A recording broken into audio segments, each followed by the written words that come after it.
retrouver pour ce moment de Torah. Ah, voilà.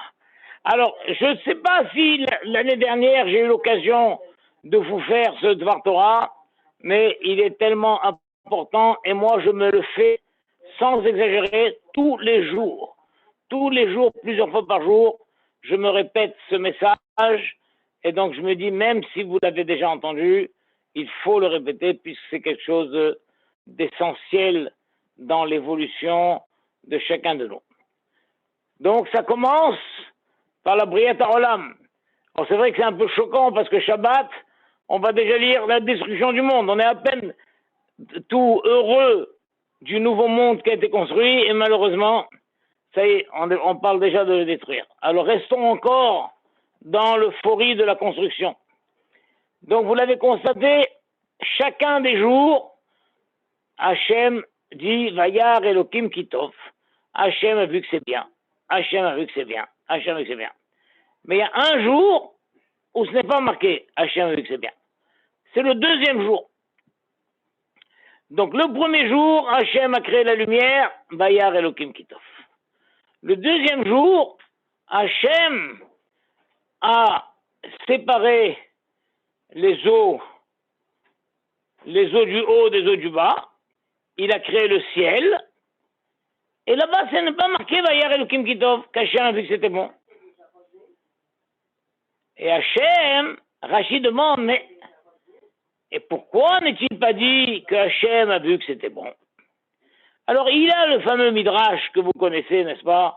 Où le Midrash dit, vu que ce jour-là a été marqué par la coupure, la marloquette en quelque sorte. Les eaux étaient unies, c'était un seul bloc, et Hachem a coupé au milieu des eaux. Il a séparé, il a mis une partie en haut, une partie en bas. Aïe, aïe, aïe, alors, c'est pas bon. Donc Hachem ne peut pas dire il a vu que c'était bon. Parce que la coupure n'est pas bonne.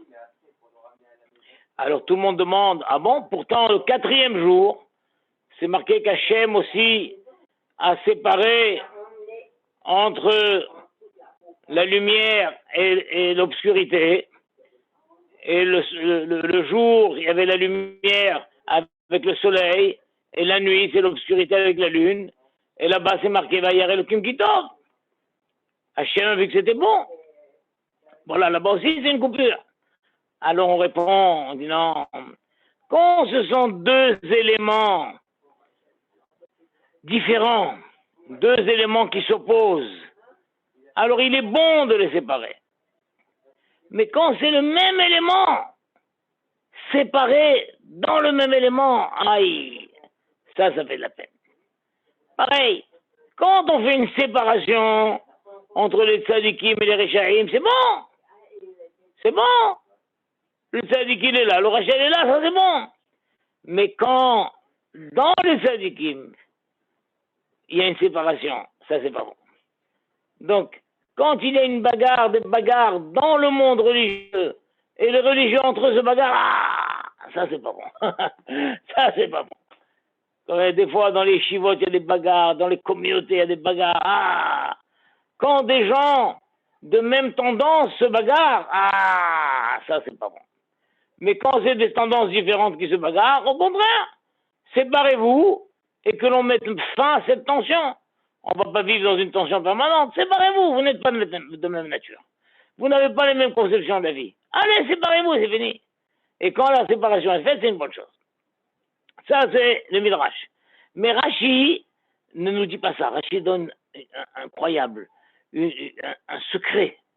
Rashi dit, non, vu que Hachem a commencé le travail de l'eau le deuxième jour, et donc la première partie a été séparée de séparer les eaux du haut des eaux du bas, mais que le travail de l'eau ne s'est pas terminé, et le troisième jour au matin, Hachem a dit, et maintenant donc toute la terre était toute entourée d'eau, Hachem a dit que les eaux se retirent et laissent apparaître la terre.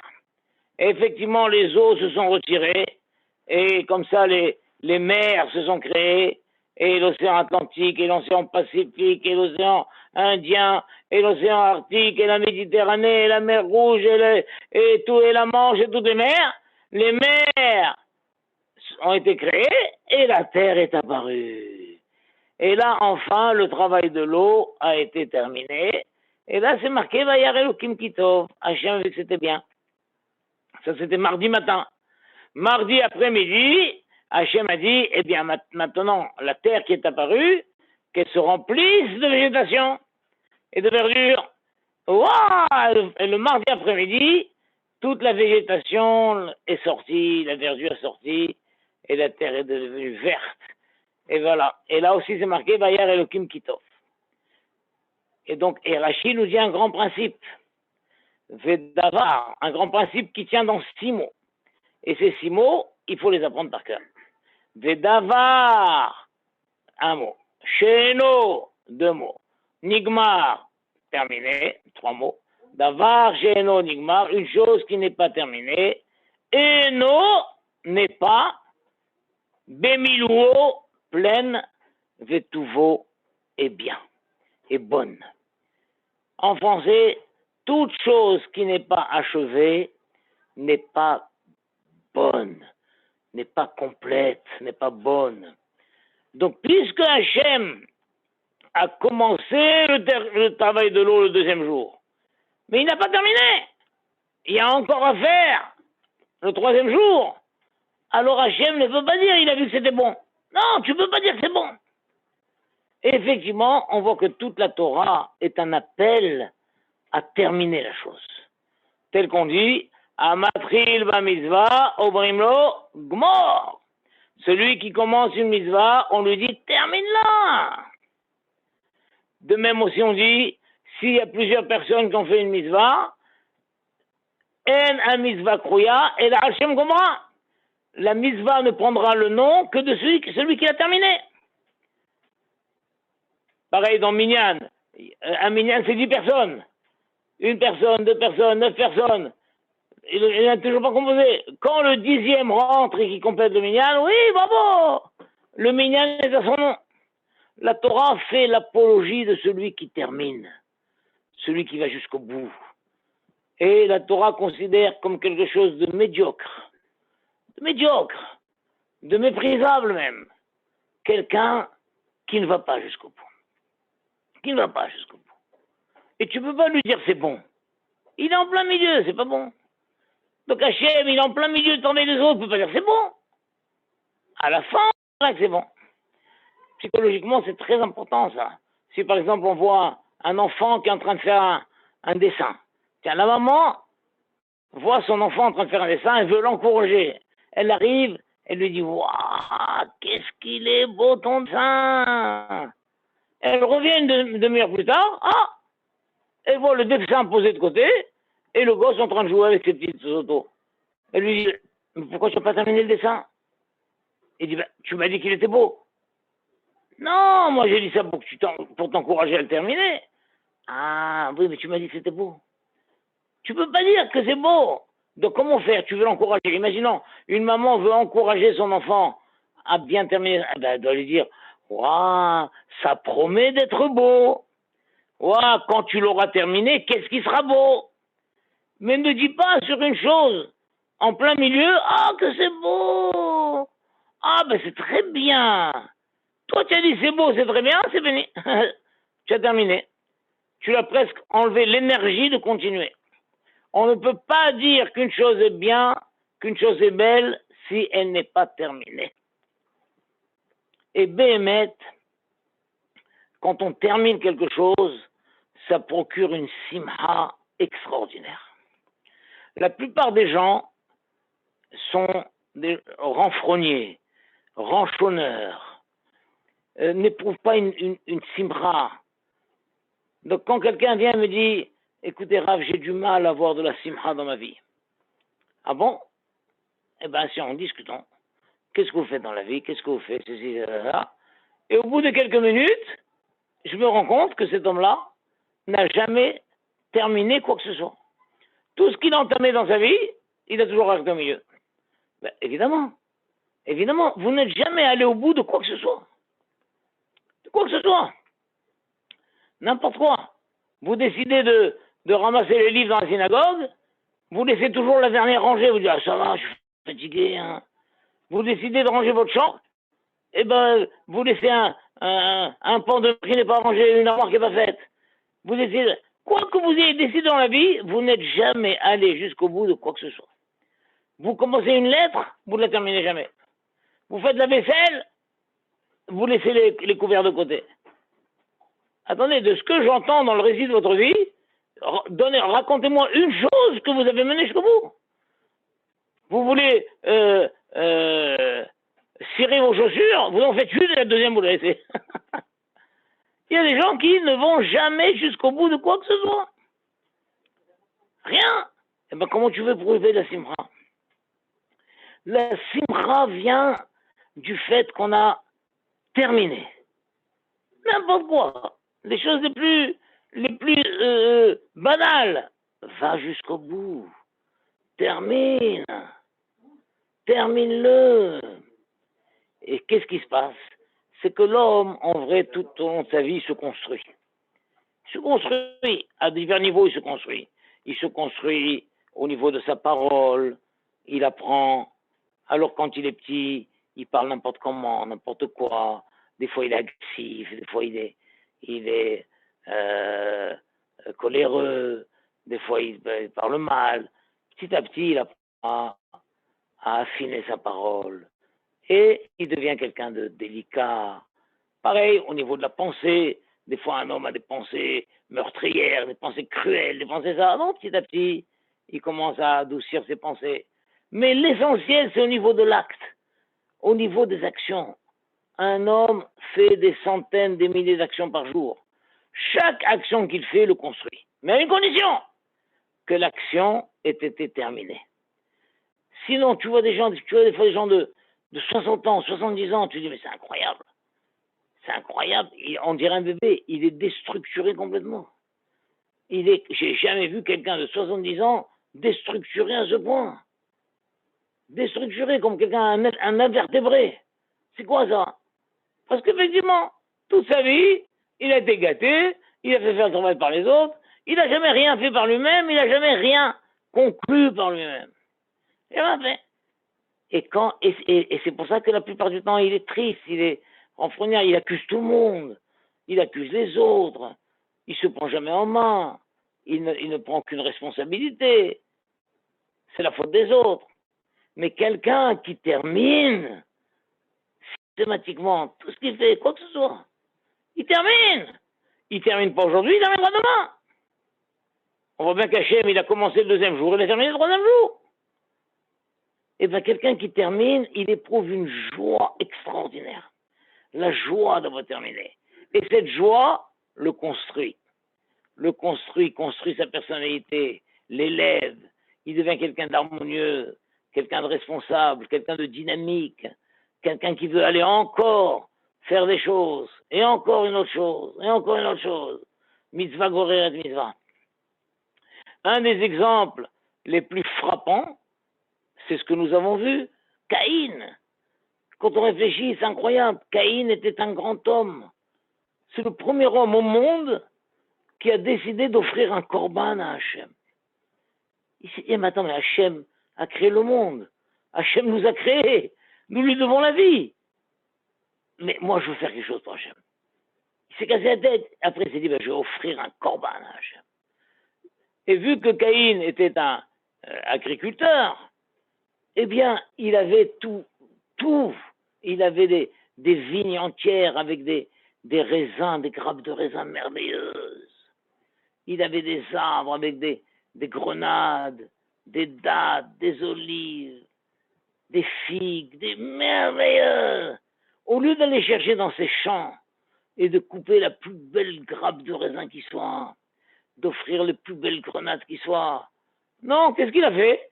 Il a ramassé un tas de feuilles mortes, il a ramassé des ronces, il a fait un grand tas. Et il a dit à Hachem, voilà, accepte mon korban que je t'offre. Il a attendu et rien ne s'est passé. Et son frère est venu, il lui a dit, qu'est-ce que tu fais, mon frère? Il dit, ben, je comprends pas. Je vais offrir un corban à Hachem. Et il n'y a aucune réaction. Son frère dit, wow, quelle bonne idée. Mais j'aurais jamais pensé ça de moi-même. Ah, mon frère, tu es un génie. Eh bien, moi aussi, je vais ouvrir un corban. Et comme Evel était un berger, il est allé dans son troupeau et il a cherché une par une, un par un, jusqu'à ce qu'il trouve le plus beau mouton. Ça lui a peut-être pris des heures, mouton par mouton. Une fois qu'il a trouvé le plus beau mouton de son troupeau, il a amené, il a construit un hôtel, il a fait la shrita et il a mis le mouton sur l'hôtel. Il a dit, Hachem, accepte ce corban que je t'offre. Et à ce moment-là, un feu est tombé du ciel et a consumé le corban. Caïn, qui était à côté, il a regardé, il regarde à droite, à gauche, et il ne comprend pas. Il dit, mais c'est mon idée. Mais c'est mon idée. Et la Torah dit là-bas que Naflou Panav, sa tête est tombée comme quelqu'un qui râle. Il marche et il a la tête, il a le menton collé sur sa poitrine et il râle, et il râle, et il râle. Et Hachem lui a dit, qu'est-ce qu'il y a, Caïn? Pourquoi tu râles? Il dit, ben c'est normal. C'est moi qui ai eu l'idée d'offrir le corban et tu n'as pas accepté mon corban. Et mon frère qui m'a copié, tu as accepté le sien. Il y a de quoi râler. C'est injuste.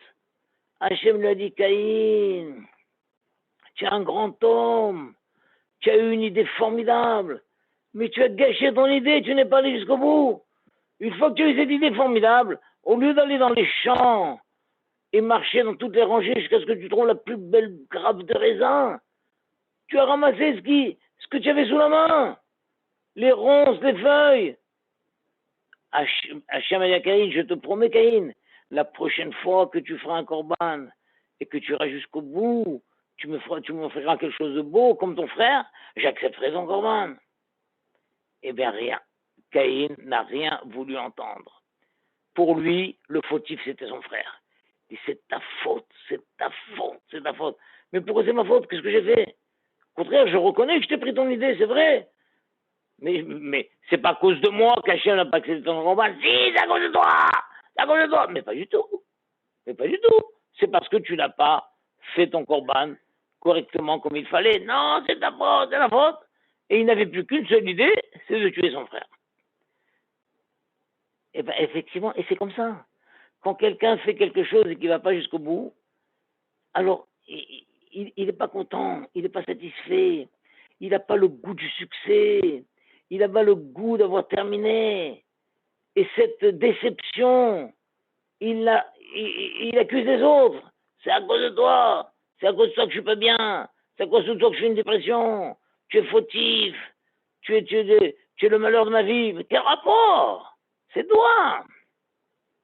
Et quand effectivement nous lisons la Torah, nous voyons que tous ceux qui dans la Torah ont réussi leur vie sont des gens qui sont allés jusqu'au bout. On va bientôt lire l'histoire de Avraham Avinu, comment la Torah nous montre un exemple, comment il a reçu les invités, comment il a compris que les invités qui viennent avoir après marché dans le désert, d'abord ils ont les sables, les pieds pleins de sable, les pieds sont fatigués. Asseyez-vous avant de vous offrir quoi que ce soit. D'abord, trempez vos pieds dans une bassine, détendez vos pieds. Et en attendant qu'on prépare le repas, prenez un bon verre d'eau, un verre de lait. Il aura fait un bon verre de lait à l'ombre de l'arbre. Et ensuite, il a préparé le repas. Et la Torah dit qu'il a fait égorger 3 veaux. Pourquoi 3 veaux? Parce qu'il a servi une langue à chacun. Une langue. Mais est-ce que quelqu'un mange une langue entière? Non, Abraham sait bien qu'il ne va pas manger une langue. Mais vu que la langue n'a pas la même saveur, en haut, au milieu et en bas, un endroit elle est un peu plus bombée, un endroit elle est plus fine, et un endroit elle est comme ceci. Alors Abraham Avinu nous a dit, je ne vais pas couper une langue en 3. Et comment je vais faire le partage? Je vais donner à chacun une langue entière. Et chacun mangera dans la langue ce qu'il aime. ceux qui l'aiment. Celui qui aime l'eau prendra l'eau, celui qui aime le milieu prendra le milieu, celui qui aime le bout de la langue qui est plutôt plat prendra, celui qui aime les trois parties prendra un peu de chaque et tout. Chacun, Maaseh Shalem. Et d'ailleurs, pourquoi il a offert une langue? Pourquoi pas autre chose? Parce qu'il aura promis que ça sera très rapide. Ça sera très rapide. Or, la chose la plus rapide à servir, c'est la langue. Pourquoi? Parce que le reste de l'animal, il faut d'abord dépouiller l'animal, enlever la peau. Ça prend un quart d'heure. Une fois qu'on a enlevé la peau, il faut maintenant dépecer l'animal, le couper en pièces et choisir. Alors que la langue, à peine on a fait la shrita, ça y est, on sort la langue, on la coupe, on la fait cuire. Et comment la faire cuire? Comment la fait cuire?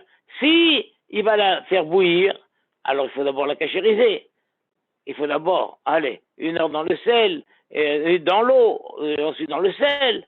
Non, comment il a fait? Il a fait griller. Il a fait griller. Quand on grille, on n'a pas besoin de cachériser. Donc, il égorge le veau, il tire la langue, et ça y est. Le barbecue était prêt, il y avait un barbecue prêt en permanence chez Abraham Avinu. Et donc, quand il promet aux invités, je vous promets que ça sera rapide. Le temps que vous laviez les pieds, le temps que vous buvez un verre de lait, et avec un petit tartine beurrée, le temps que vous ayez consommé ça, ça y est, on vous aura déjà servi la langue.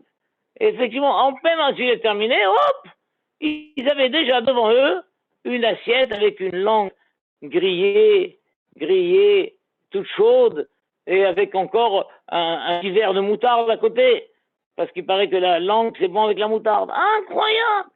Et la Torah nous raconte tout ça, tous les détails avec lesquels il a accueilli ses invités. Waouh, waouh, waouh. C'est ce qu'on appelle Maaseh Shalem. Maaseh Shalem. Quand tu fais un acte, débrouille-toi pour que ton acte soit entier. Shlemut Maaseh. Tout le moussar, il est basé sur ça, sur Shlemut Maaseh. Que ton acte il soit Shalem. Et nous trouvons partout, non seulement tout au long de la Torah, mais pareil dans la vie de tous nos sadikim. Tous nos sadikim veillaient à ce que chacun de leurs actes soit Maaseh Shalem. On raconte que Rav Shach, lorsqu'il est allé une fois de Bnei Brak à Yerushalayim rendre visite à un donateur de la Yeshiva, il s'est demandé qu'est-ce que je peux lui offrir. C'est un homme riche. Qu'est-ce que je vais lui offrir? Tout d'un coup, il s'est dit, je vais faire plaisir, je vais offrir un jeu à ses enfants. Un homme est toujours content qu'on offre à ses enfants. Donc il a dit à l'un de ses élèves, va m'acheter un jeu de société pour que les enfants puissent jouer. Eh bien, dans la voiture qui a mené le Rav et ses accompagnateurs de Bnei Brak à Yerushalayim, le Rav a ouvert le jeu, il a sorti la notice, et il a lu la règle du jeu. Il a lu. Quand il est arrivé chez ce monsieur, il a dit aux enfants, voilà les enfants, je vous ai offert un jeu, et je vais vous expliquer comment ça se joue. Alors il y a 4 joueurs, le premier lance les dés, il avance le pion, et le deuxième fait ceci, et ceci, il leur a expliqué comment ça se joue. Et il leur a dit, pendant que je vais parler avec votre père, faites une partie, et si vous êtes coincé un moment, vous revenez, je vous expliquerai. Et effectivement, un quart d'heure plus tard, les enfants sont venus, ils ont dit, Rav, là on est arrivé à un carrefour du jeu, on ne sait pas comment ça continue. Il leur a expliqué de nouveau. Et dans la voiture du retour, les élèves, les accompagnateurs de Rav Shach ont dit, mais Rav, on est un petit peu choqués que le Rosh Yeshiva se soit lui-même occupé à apprendre la règle du jeu et à expliquer aux enfants. Alors le Rav lui dit, mais je ne comprends pas votre étonnement. C'est ce qu'on appelle Maaseh Shalem. Si on offre un jeu à des enfants, il faut leur expliquer comment on joue. Eux-mêmes ne savent pas jouer. Et quoi? Et on va imposer ça au père de rentrer dans la notice. Mais le père, qu'est-ce qu'il a fait pour avoir ça sur le dos? Il leur a dit, quand on offre un jeu à des enfants, il faut leur expliquer comment on joue. C'est ce qu'on appelle Maaseh Shalem, un acte complet. Incroyable.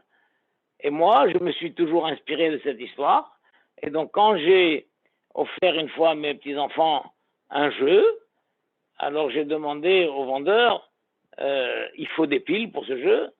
Et il m'a dit, oui, il faut des piles. Et les piles sont dedans? Il m'a dit, non. Vous vendez des piles? Il m'a dit, non, mais le magasin à côté vend les piles. Il y a une papeterie qui vend des piles. Ah, pas d'accord. Je suis allé dans la papeterie, j'ai acheté les piles. Quand j'ai amené le jeu chez mes petits-enfants, ils ont déballé tout, ils ont dit, ah maman, il faut des piles, tu en as? Et donc ma fille leur a dit, non, j'ai pas de piles, bon, on ira en acheter demain. Non, non, j'ai dit, attendez les enfants, mais attendez, vous croyez que papy va vous donner un jeu sans les piles? Hop là! Et comme un magicien, j'ai sorti les piles de ma poche. Ils étaient fous de joie, et 2 minutes après, le jeu pouvait fonctionner. De même, j'ai reçu une fois, quand on s'est installé en Israël, j'ai reçu, un vendredi après-midi c'était, un énorme bouquet de fleurs. Et j'ai dit à ma femme, oh là là, qu'est-ce qu'on va faire de ce bouquet de fleurs? Les cartons sont même pas déballés, et puis je sais même pas si on a apporté les vases de France et tout ça et tout, où je vais le mettre. Hop, mais le livreur remonte une deuxième fois en disant, voilà aussi, je vous ai aussi apporté le vase. Ah! Et il y avait une lettre, et c'était une de mes filles. Cher papa, chère maman, nous vous souhaitons bienvenue en Israël. Voilà pour votre premier Shabbat ce bouquet de fleurs qui va éclairer votre table et tout. PS, nous nous sommes dit que peut-être vous n'aviez pas encore déballé vos affaires, même si vous avez apporté un vase de France, c'est pourquoi nous vous offrons aussi le vase. Oh! J'ai appelé ma fille, je lui ai dit, waouh, c'est vraiment Maaseh Shalem. Je me demandais où j'allais mettre ce bouquet de fleurs. Alors elle m'a dit la vérité, c'est pas moi qui ai pensé, c'est mon mari. Mon mari m'a dit, tu offres un bouquet de fleurs à tes parents, offre-leur aussi le vase. Où tu veux qu'ils mettent ce bouquet de fleurs? J'ai dit, c'est exactement ça, Maaseh Shalem. Et à mon tour, il y a 1 ou 2 ans, il y a une famille qui est allée s'installer de Ranana à Yerushalayim, et ils m'ont dit, ah, bon, on voudrait que vous veniez mettre les mezuzot le premier jour. D'accord. Et je me suis dit, attends, qu'est-ce que je vais leur offrir? Allez, je leur offre un bouquet de fleurs. Mais évidemment, j'ai aussi acheté le vase. Mais je n'ai pas rentré le vase. J'ai laissé le vase dans les escaliers. Donc, je suis rentré avec mon bouquet de fleurs, et la maîtresse de maison me dit, oh, mince, où est-ce que je vais le mettre, ce bouquet? J'ai plusieurs vases, mais ils sont dans les caisses, je n'ai pas encore déballé. Je lui ai dit, mais attendez, vous pensez vraiment que je vais vous offrir un bouquet de fleurs? Attendez 30 secondes, hop, je suis ressorti, et je reviens avec mon vase. Elle me dit, oh, quelle bonne idée. J'ai dit, c'est ce qu'on appelle Maaseh Shalem. Maaseh Shalem, tu ne peux pas offrir des fleurs à quelqu'un qui vient de s'installer si tu n'offres pas le vase. Tu ne peux pas offrir un jeu où il faut des piles si tu n'offres pas les piles. La Torah veut que ce soit Maaseh Shalem. Et quand tu as eu cette idée de faire Maaseh Shalem, tu éprouves une joie, tu éprouves un bonheur. Et ce bonheur, cette joie, te construit. Et comme ça, un après l'autre, au fur et à mesure des semaines et des mois et des années, tu deviens quelqu'un de construit, quelqu'un d'harmonieux. Mais si toute ta vie, tu n'as fait que à 3/4, à 3/4, à 3/4, à 3/4, à 3/4, tu ne fais qu'accumuler des frustrations, de la fatigue. Et tu es fatigué. Et nous voyons, pareil, Esav. Esav, il se distinguait par son kibbutz avem. Et pourtant, lorsque son père lui a dit, mon fils, je t'en prie, je voudrais te bénir avant de mourir, va me chasser du gibier et tu me le prépares comme je l'aime. Mais s'il te plaît, fais attention, va au fin fond de la forêt pour ne pas prendre le risque de voler un animal qui appartiendrait à quelqu'un. Et je t'en prie, fais bien, aiguise bien ta flèche pour que la shrita soit une shrita kshera. Il lui a donné toutes les recommandations. Alors, elle avait dit, d'accord, papa. Et la Torah dit qu'il est sorti pour chasser du gibier, pour le ramener. Alors, évidemment, pour le ramener, ce mot pour le ramener, c'est un pléonasme. Rachid dit non, Esav, il s'est dit, bon, il est bien gentil, papa. Je vais faire tous les efforts possibles, mais si je ne trouve pas, je lui ramènerai n'importe quoi. Et effectivement, ce jour-là, Esav n'a pas eu de chance. La chasse n'a pas marché. et en chemin, il a trouvé un chien mort, eh ben, il a pris ce chien et il l'a cuisiné, et c'est ce chien qu'il a offert à son père pour manger. Heureusement que notre père Yitzhak n'a pas mangé du chien de Esav, pour la bonne raison qu'il venait déjà de manger ce que Yaakov lui a amené. Et donc Esav a dit, mais j'ai déjà mangé mon fils, qu'est-ce que c'est ça? C'est quoi ça?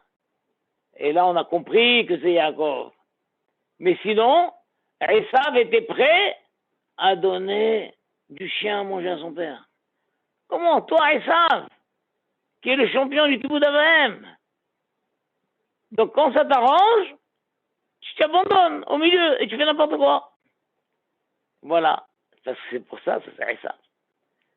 D'un autre côté, nous trouvons Rivka, quand on va voir bientôt Bezat Hashem, dans Parashat Vayera, de Parashat Haïsara, pardon, Haïsara, où Avraham Avinu, il envoie son serviteur Eliezer, va me chercher une femme pour mon fils. Et là-bas, Eliezer s'est dit, mais comment je vais choisir une femme? Où que je vais faire? Et il s'est dit, ben voilà, je vais faire un test. Et le test, c'est sur Shlemut Hamazé. Je vais demander à une fille de boire directement de sa cruche. La cruche, elle a 10 litres. Si elle me dit, je vous sers un verre, non, je veux boire de la cruche. Et je vais voir.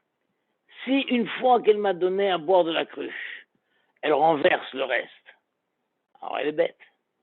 Mais si une fois qu'elle m'a donné à manger, à boire de la cruche, elle me dit, eh ben, je donnerai même à boire à vos chameaux. Oh, ça, c'est Shalem. Parce qu'elle comprend que si moi j'ai soif, mes chameaux aussi ont soif. Donc si d'elle-même, je ne lui dis pas de donner à boire mes chameaux, d'elle-même elle comprend que si moi j'ai soif, mes chameaux aussi ont soif. Alors celle-là, c'est la femme qui est bonne pour Yitzhak. Mais Rivka, elle a fait 100 fois mieux.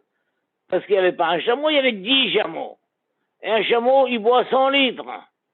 Donc c'est pas une cruche qui va suffire. Elle lui a dit, buvez, je donnerai le reste de la cruche au chameau et je puiserai autant de fois qu'il faut jusqu'à ce que tous les chameaux aient bu.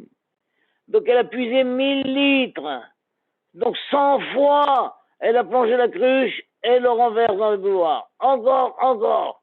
Et à aucun moment, elle n'a dit à Eliezer, vous pouvez m'aider? Rien, non.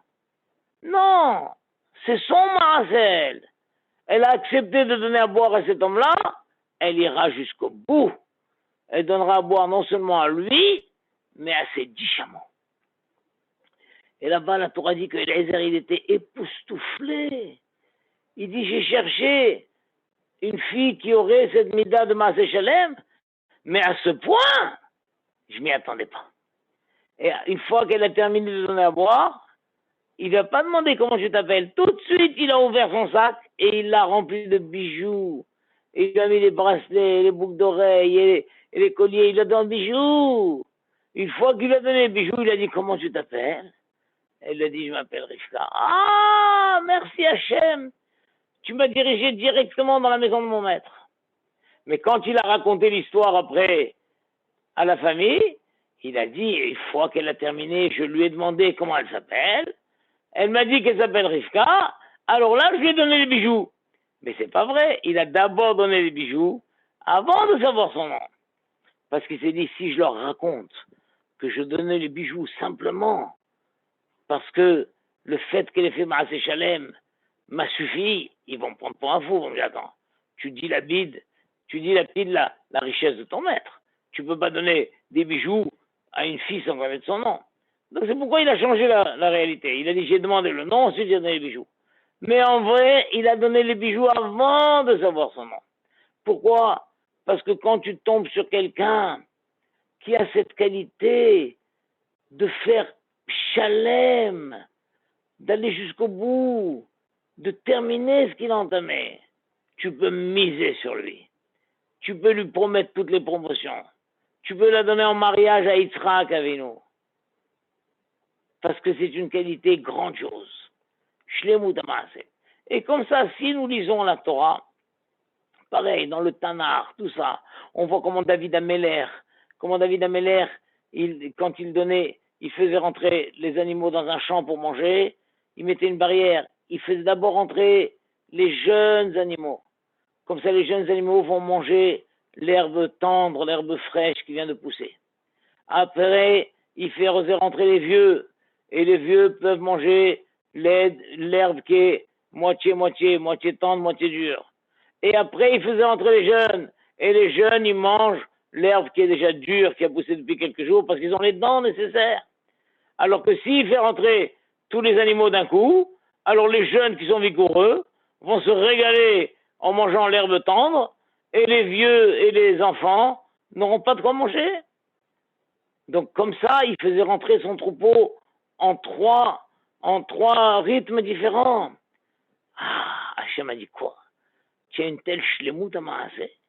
Tu sais tellement bien t'occuper des animaux, alors à fortiori que tu t'occuperas de mon peuple. Et c'est comme ça qu'il est devenu roi. Donc ça, c'est clair, tout au long de la Torah, on verra. Ceux qui ont réussi, c'est ceux qui avaient cette notion de shlemut à Maasé shalem, un acte complet. Et tous ceux qui ont raté, c'est des gens qui se sont toujours arrêtés en route. Des gens médiocres, des gens moyens, qui n'ont jamais rien mené jusqu'au bout dans leur vie. Et donc forcément, ils n'éprouvent pas la joie, ils n'éprouvent pas l'épanouissement qui leur permet de grandir. Voilà. Et c'est contre ce que Hachem attend de nous. Donc voilà, Be'ezrat Hachem, qu'Hachem nous aide à chacun de nous. Chaque fois qu'on a pris un engagement, eh ben on va jusqu'au bout.